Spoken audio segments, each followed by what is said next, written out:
B ऐसे बाहर की तरफ और एल कुछ इस प्रकार से है, तो दोनों के बीच का एंगल जो है वो 90 डिग्री बन रहा है। Hello everyone, myself Amit Soni.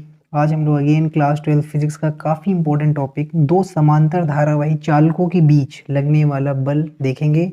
यह बल mu naught I1/2 L divide by में 2πr के बराबर होता है। कभी कभी ये बल ना पूछ करके प्रति एकांक लंबाई में लगा बल पूछता है, यानी कि बल बटे में लंबाई, तो सिंपल ये लंबाई इसके बटे में आ जाएगा, तो F/L पूछेगा तो mu naught I1/2 divide by में 2πr हो जाएगा। तो इस फॉर्मूला का डेरिवेशन देखना है, तो अगर आप ये कम्प्लीटली वीडियो देखोगे तो ये फॉर्मूला आपको क्लियर हो जाएगा इसका डेरिवेशन कैसे हुआ। तो डेरिवेशन स्टार्ट करने से पहले ये सारे पॉइंट आपको पता होना चाहिए डेरिवेशन के लिए। सबसे पहला, एक धारावाही चालक पर लगने वाला बल। अगर एक चालक जिसमें धारा बह रहा है और ये बी चुंबकीय क्षेत्र में रखा है तो इस पर बल लगेगा, और ये जो बल है वो I dl × b के बराबर होता है। अगला, अनंत लंबाई के तार के कारण चुंबकीय क्षेत्र पता होना चाहिए, जो कि होता है mu naught I divide by में 2πr। अगला पॉइंट, बी का दिशा कैसे निकाला जाता है। हम लोग राइट हैंड थंब रूल का यूज़ करते हैं बी का दिशा निकालने के लिए। फॉर एग्जांपल, अगर इसमें धारा इस तरफ बह रहा है तो उस तरफ अंगूठे को रखिए, तो ये उंगलियां चुंबकीय क्षेत्र की दिशा को बताएगा। अगला, A क्रॉस B को ओपन करने पर AB sin थीटा होता है। तो अब डेरिवेशन स्टार्ट करते हैं। यहाँ पर हमको जो निकालना है उसके अकॉर्डिंग, एक यह धारावाही चालक और ये दो धारावाही जो कि समांतर है ना, यहाँ पे समांतर कह रहा है, तो दो समांतर धारावाही चालक ले लिए। पहले में I1 धारा है, दूसरे में I2। ये पहला तार है, ये दूसरा तार है। अब सिंपल सी बात है, अगर एक तार है जिसमें धारा बह रहा है तो सिंपल सा वह चुंबकीय क्षेत्र उत्पन्न करेगा। तो इस पहले के कारण चुंबकीय क्षेत्र कैसे होगा, ये कुछ ऊपर जा रहा है तो कुछ ऊपर धारा ऐसे जा रहा है, तो अंगूठे को ऊपर रखा जाएगा, यानी कुछ इस प्रकार से। तो पहले के कारण चुंबकीय क्षेत्र कुछ ऐसे आएगा, कुछ इस प्रकार से, कुछ इस प्रकार से। तो यह इसके कारण जो चुंबकीय क्षेत्र है वो कुछ इस प्रकार से अंदर की ओर आएगा। तो ये जो यहाँ पर चुंबकीय क्षेत्र दिखाया गया है ये इसके कारण है। और वैसे ही I2 के कारण भी चुंबकीय क्षेत्र आएगा, जो कि यहाँ पर डॉट से दिखाया गया है। ऐसा क्यों? क्योंकि यहाँ भी ऊपर कुछ इस तरफ आएगा, यानी कि इस पॉइंट पे कुछ ऐसा निकलता हुआ आएगा ना, फिर जाएगा अंदर, फिर इस पॉइंट पे से निकलता हुआ फिर ऐसे अंदर। और इस केस में कैसा होगा, यहाँ पे यहाँ से निकलता हुआ इस केस यहाँ पे इस वाले वायर के पास अंदर जाता हुआ रहेगा। तो ये बेसिक सेटअप है। यहाँ पर दोनों के बीच की दूरी r है। अब इस पर जो बल लगा उसको हम लोग F12 लिख दिए, और इस पर जो बल लगा उसको F21 लिख दिए। 1-2 का मतलब 1 पर बल 2 के कारण, और यहाँ पर 2-1 का मतलब 2 पर बल 1 के कारण। ये इस पे बल लगा रहा है तो ये इस पे भी बल लगा रहा है। अभी हम देखेंगे कि दोनों बराबर हैं, कोइंसिडेंसली वो बराबर आएंगे, अभी देखना है। तो अब डेरिवेशन स्टार्ट करते हैं। हम लोग को F लाना है, तो इस फॉर्मूला से हम लोग डेरिवेशन का शुरुआत करेंगे। तो फॉर्मूला क्या होता है, F equal to I dl × b। अब हम लोग पहले 1-2 निकालेंगे, 2-1 तो कोई सा भी निकालो, दोनों बराबर ही आएंगे। अभी प्रूफ भी करना है तो हम लोग पहले 1-2 ही निकाल लेते हैं, यानी कि ये वाला। तो इस फॉर्मूले से हम लोग स्टार्ट करते हैं। अब इस फॉर्मूला को हम लोग ओपन कर लेते हैं, तो ये हो जाएगा I, और क्रॉस ओपन करने पर साइन थीटा आता है, तो ये हो जाएगा dl एंड b, और फिर ये साइन थीटा आ जाएगा। और थीटा क्या है, dl और b के बीच का कोण। तो अब हम लोग यहाँ पे dl और b के बीच का कोण समझते हैं। तो dl, l ऐसे कुछ लंबाई ये है, तो dl वेक्टर ये पूरा ये dl वेक्टर कुछ इस प्रकार से, ऐसे डायरेक्शन आप मान सकते हो dl वेक्टर का, या फिर नीचे की ओर ही मान सकते हो, मतलब लंबाई के अकॉर्डिंग।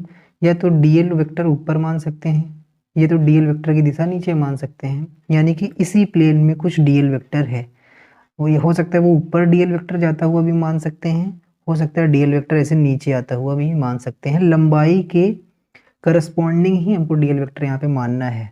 और अगर हम लोग 1-2 निकाल रहे हैं तो इसमें जो b है, b कुछ इसमें ऐसे बाहर की तरफ आ रहा है। तो अगर b बाहर की तरफ और l कुछ इस प्रकार से, b ऐसे बाहर की तरफ और l कुछ इस प्रकार से है, तो दोनों के बीच का एंगल जो है वो 90 डिग्री बन रहा है। क्योंकि l हम लोग ऐसे माने हैं और b ऐसे, तो दोनों के बीच का कोण 90 डिग्री। या फिर l आप ऐसे भी माने हो नीचे की तरफ, तब पर भी b ऐसे हो जाएगा, तो अब पर भी 90 डिग्री का कोण बन रहा है। तो अल्टीमेटली थीटा का वैल्यू 90 डिग्री आ रहा है। तो हम लोग लिख सकते हैं F12 इक्वल टू आई और यहाँ पर DL B, क्योंकि साइन 90 डिग्री हो जाएगा ना, और साइन 90 कितना होता है 1, तो 1 का मल्टीप्लिकेशन यहाँ पे कुछ होगा ही नहीं। तो फाइनली क्या बचा, आई DL और B, इन तीनों का मल्टीप्लिकेशन। अच्छा यहाँ पे एक बात और ध्यान देना, हम लोग फर्स्ट वाले वायर के लिए निकाल रहे हैं ना, तो इसमें सब कुछ फर्स्ट का रखो ना, तो फर्स्ट में आई थोड़ी है, I1 है, तो यहाँ पे I1 कर सकते हैं सिंपल। अब हम लोग ध्यान से देखते हैं कि फर्स्ट में B कितना है, जो ये फर्स्ट वाला वायर लिए हैं इसमें B का मान कितना है। तो B का मान इसमें कैसे रखेंगे, तो सिंपल हम लोग ये लिख सकते हैं 1 2 इक्वल टू I1 और यहाँ पर DL, यहाँ पे DL हो जाएगा, और यहाँ पे जो B है, तो यहाँ पे इसके पास B है, तो इसके पास B ला कौन रहा है, ये वाला, इसी के कारण तो यहाँ पर B उत्पन्न हो रहा है, इस वाले के कारण। तो इस वाले के कारण B कितना हो जाएगा, तो एक अनंत लंबाई के तार के कारण B जो होता है वो mu naught I divide by 2 pi r होता है। तो B की जगह पे क्या लिख देंगे, म्यू नॉट आई। अब ध्यान से देखना आई कौन सा रखा जाएगा, क्योंकि इसके पास जो चुंबकीय क्षेत्र है यानी कि ये वाला, वो इस वायर के कारण उत्पन्न हुआ है ना, तो इस वायर के कारण अगर उत्पन्न हुआ है तो यही तो धारा रखा जाएगा I2। यहाँ पर इसके पास जो भी चुंबकीय क्षेत्र है वो ये उत्पन्न कराया है ना, और इसके पास जो ये चुंबकीय क्षेत्र है वो इसने उत्पन्न कराया है। तो हम लोग इसके लिए रखें तो यहाँ पर चुंबकीय क्षेत्र उत्पन्न कौन कराया, ये। तो इस फॉर्मूला में जब हम लोग I का मान रखेंगे तो वो I2 रखा जाएगा, I1 नहीं। और यहाँ पे डिवाइड बाई में 2 पाई आर, 2 पाई, और इस वायर से ये वायर के बीच की दूरी कितना है R, तो यहाँ पे R हो जाएगा, यहाँ पे R हो जाएगा। तो ये इस प्रकार से B का वैल्यू रखा गया। तो फाइनली इसको थोड़ा सा अरेंज कर लेते हैं, तो F12 बराबर क्या आ जाएगा, I1, और इस I2 को सब मल्टीप्लिकेशन में तो इसके पास में ही रख लेते हैं, I2 हो जाएगा।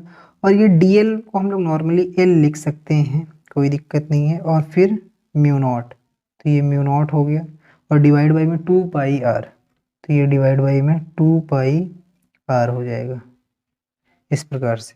तो यही फॉर्मूला हम लोगों को प्रूफ करना था। यहाँ पे म्यू नॉट हम लोग पहले भी लिख सकते हैं, यहाँ पे म्यू नॉट पहले लिख सकते हैं, तो यही फॉर्मूला हम लोगों को प्रूफ करना था। अब हम लोग ये देखते हैं कि यहाँ पे 1 2 और 2 1 बराबर कैसे हैं। तो सिंपल सी बात है, अगर हम लोग यहाँ पर फॉर एग्जाम्पल यहाँ पर हम लोग 1 2 ना लेकर के 2 1 लिए होते, तो अगर हम लोग यहाँ पे 2 1 लिए होते, तो देखना अगर हम लोग यहाँ पे 2 1 लिए होते मतलब ये वाला वायर लिए होते, तो अगर ये वाला वायर लिए होते तो यहाँ पर I2 आता, I1 ना आकर के क्या आता, I2 आता, यहाँ पे I2 आता। अब उसके बाद यहाँ पे जो B है, यहाँ पे जब हम लोग B रखते हैं तो हम लोग ये वायर तब लगाते, तो यहाँ पर जो B है वो इसके कारण उत्पन्न होता। तो जब हम लोग यहाँ पर B रखने रखते हैं तो सब कुछ तो सेम रखता है, लेकिन ये I2 यहाँ पर I1 होने लगता है, यहाँ पर I1 होने लगता है।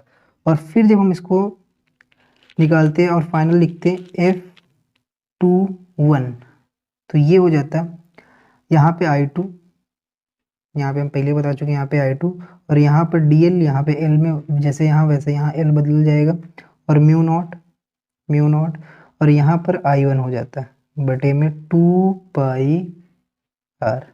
तो अगर हम ध्यान से देखें तो ये कुछ हुआ नहीं, यहाँ पे इस जो हम लोग पहले किए वहाँ यहाँ I2 आया था, यहाँ पर I1 आया था, लेकिन अब जो हम लोग अगर इसको लिए होते तो यहाँ पर I2 आ जा रहा है, यहाँ पे I1, और दोनों चीज़ मल्टीप्लिकेशन में तो कोई विशेष फर्क पड़ ही नहीं रहा। तो हम लोग सिंपल ये कह सकते हैं कि I21 निकालो या फिर I12 दोनों आपस में बराबर हो जा रहे हैं ऐसे स्पेशल केस के कारण, क्योंकि I1 और I2 बस आपस में एक्सचेंज हो जा रहे हैं। तो यही था इसका डेरिवेशन। हम लोग फटाक से इसका समरी देखते हैं। तो यहाँ पे समरी में सबसे पहले आपको डायग्राम ही बनाना है। तो ये सारा डायग्राम कैसे बना आपको पता होना चाहिए। दो समांतर तार लिए गए, इनके बीच की दूरी r है, ये इस पे बल लगा रहा है 1 2, ये इस पे बल लगा रहा है 2 1, इसमें धारा I1 है, इसमें धारा I2 है। यहाँ पर जो चुंबकीय क्षेत्र है वो इसके कारण आया और यहाँ का चुंबकीय क्षेत्र इसके कारण आया है। इन दोनों का लंबाई L लिया गया। ये सारा डायग्राम पता होना चाहिए। अगला हम लोगों को शुरुआत F equal to I DL cross B से करना है। तो इस फॉर्मूला से हम लोगों को शुरुआत करना है। आप चाहे 1 2 निकालिए पहले, चाहे F21 निकालिए, दोनों अल्टीमेटली सेम आएंगे, तो आप चाहे जो निकाल लीजिए। अब उसके बाद अगला जब ये आप यह फॉर्मूला लगाएंगे तो आपको DL और B के बीच का कोण पता होना चाहिए, क्योंकि यहाँ पे थीटा आ रहा है। तो हम लोग अगर इसके लिए निकाल रहे हैं या फिर इसके लिए निकाल रहे हैं, या जिसके लिए निकालेंगे, तो DL और B के बीच का जो कोण है वो 90 डिग्री ही आएगा और साइन 90 1 होता है। फिर अगला आपको B का मान रखना पड़ेगा। तो B का मान क्या होता है, mu naught I divide by में 2 पाई आर। एक अनंत लंबाई के तार के कारण चुंबकीय क्षेत्र की तीव्रता जो हम लोग यहाँ पे देखे थे उसको रखना पड़ेगा। और लास्ट में आपको 5वां स्टेप है, आपको बेसिक से अरेंजमेंट कर देना है। हम लोगों को अल्टीमेटली लाना यह चीज़ है, तो रखने के बाद वैल्यू इस चीज़ को लाने के लिए आपको अरेंजमेंट करना पड़ेगा। होप आपको समझ में आया होगा ये derivation. Please do like and subscribe.